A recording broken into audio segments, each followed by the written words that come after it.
ഷാർജയിൽ മലയാളി കുത്തേറ്റ് മരിച്ചു. ഇസ്മായിൽ പൊന്നാരം ഇബ്രാഹിം കുട്ടി എന്നയാളാണ് മരിച്ചത്. ടിക്ടോക്കിൽ മലയാളികൾ തമ്മിലുണ്ടായ പ്രശ്നങ്ങളാണ് കൊലപാതകത്തിൽ കലാശിച്ചതെന്നാണ് റിപ്പോർട്ട്.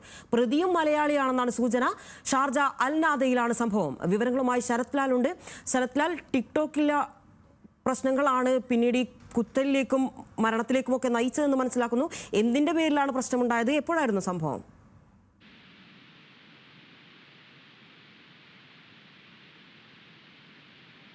പോലീസിന് റിപ്പോർട്ട് ലഭിക്കുന്നത് ഏതാണ്ട് ഷാർജ പോലീസ് സ്ഥലത്തെയും ആ സമയത്ത് തന്നെ കുത്തേറ്റ് മരണപ്പെട്ട നിലയിലാണ് ഇബ്രാഹിമിനെ കണ്ടെത്തിയത്. തുടർന്ന് അദ്ദേഹത്തിന് ഫോൺ പരിശോധിച്ചപ്പോഴാണ് കൂടുതൽ വിവരങ്ങൾ ടിക്ടോക്കിൽ ഒരു മലയാളി വെല്ലുവിളിക്കുന്ന ദൃശ്യങ്ങളും കാര്യങ്ങളും ഒക്കെ പുറത്തു വരുന്നത്. ഏതായാലും കൂടുതൽ വിവരങ്ങൾ ഷാർജ പോലീസ് ഇതുവരെ പുറത്തുവിട്ടിട്ടില്ല. ഏതായാലും അദ്ദേഹത്തിന്റെ നാട്ടിലെ കുടുംബത്തെ വിവരം അറിയിച്ചിട്ടുണ്ട്.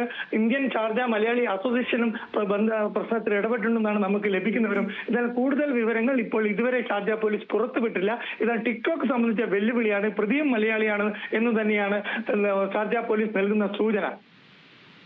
ശരി, എന്തായാലും ഷാർജ അൽനാദയിലാണ് മലയാളി കുത്തേറ്റ് മരിച്ച സംഭവം. ശരത് ലാലാണ് വിവരങ്ങൾ നൽകിയത്.